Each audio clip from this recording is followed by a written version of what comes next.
Hey, DeveDal here.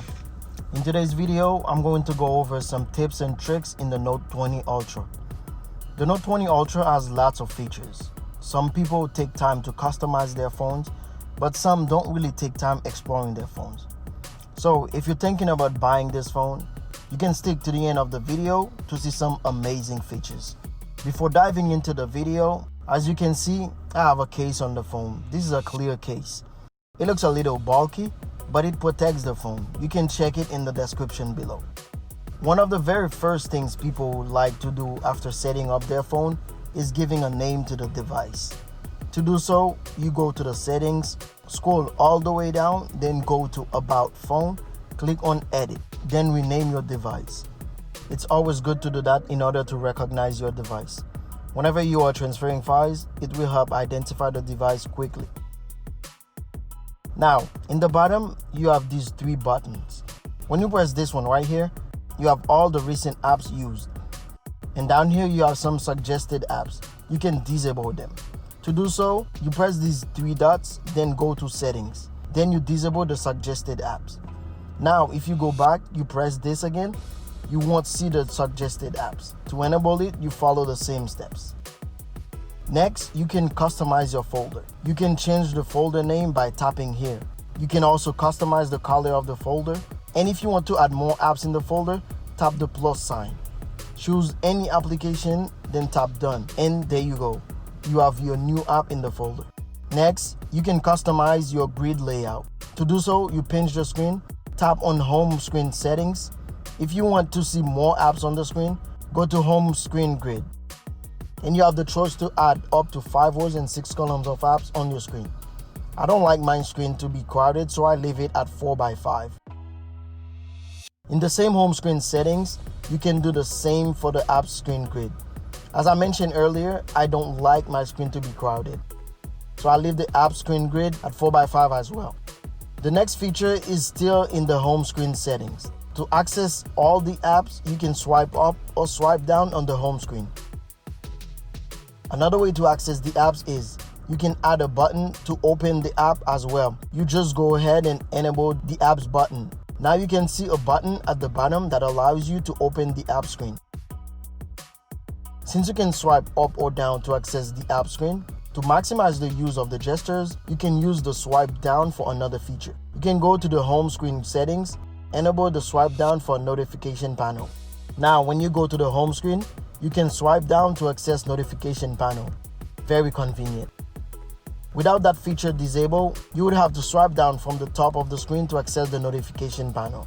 Next feature, you can see when I pull the notification panel down, you don't see the brightness bar. I want to see it right when I pull the panel down. To change it, after pulling down twice, tap on these three dots, go to Quick Panel Layout, then enable Show Brightness on top, then tap Done. When you go back, you see the brightness bar is on top. A cool feature that you might be interested in is the Edge panel. On the side, by the volume button, that's where you can open the Edge panel. When you open it, you see apps that you can access. You can also customize it by adding and removing apps to and from the Edge panel. You can add other pages to the Edge.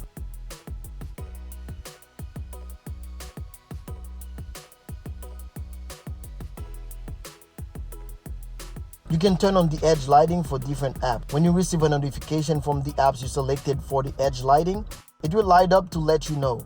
You can choose from different effects. You can change the color, the duration, the transparency, and the width. I mentioned in a previous video that this one is a beast. It's super powerful. You can check the card on top of the screen to watch it. And if you find value to this video, hit the like button. And don't forget to comment which feature you like the most and share other features that you haven't seen in this video. Now let's move on to some advanced features.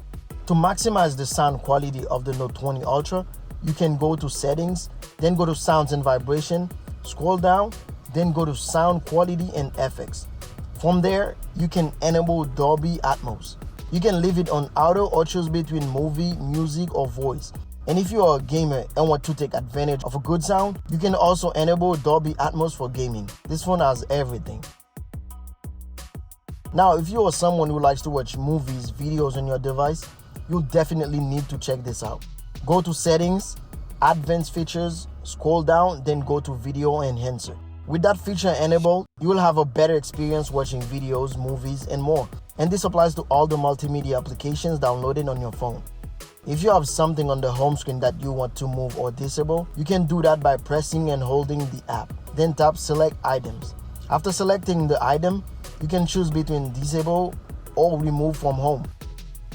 The next one is for when you want to move multiple apps at once. To do that, you hold one of the apps you want to move. Then you tap Select Items. You select the apps you want to move. Then you tap and hold one of the apps and you move them wherever you want to. And there you have it. The next feature is about the power button. You can customize it. To access it, it depends on the setting you already have on your power button. You can access the menu by pressing and holding the power button. As you can see, mine is set on power off, restart, and emergency mode.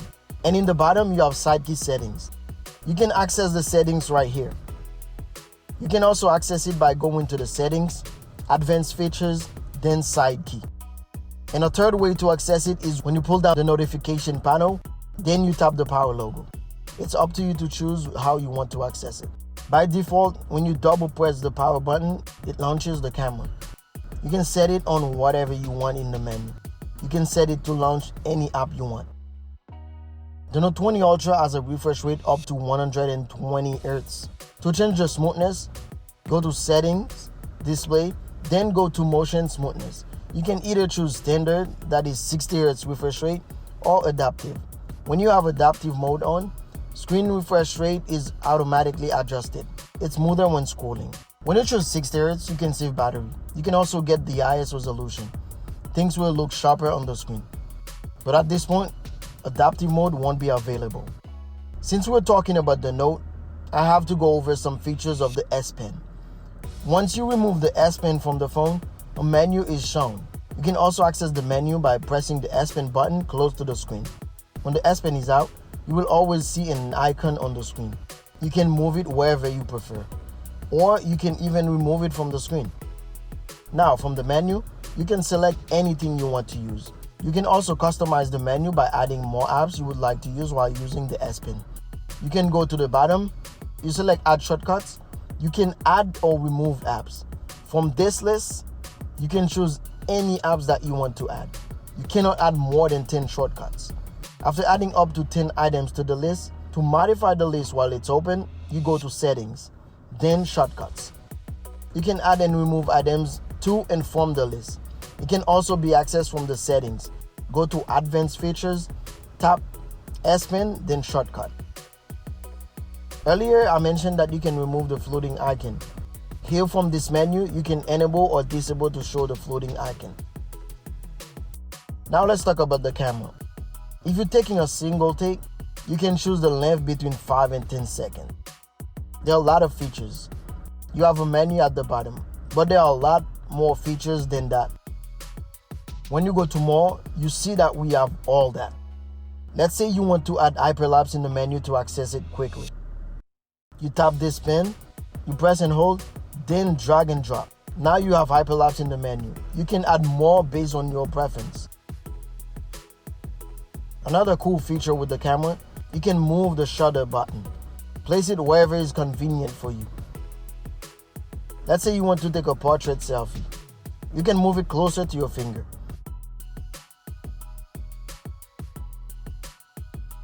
And when you want to remove it, you just drag it back where it usually is. Or you press and hold, then tap the minus sign. And the last feature for this video will be this one. Let's say you want to take a video in a noisy environment and you want the mic to focus on what you're saying or a band that's playing. You can use the Pro Video feature. You can choose Omni, that's focusing on the surround sound, or Front, that will capture the sound from the facing camera, or Rear, that will capture the sound that is coming towards the phone. The only inconvenience is the mic doesn't work with the front camera in Pro Video mode. Make sure it's on Rear. With the Pro Video mode, you can do a lot more.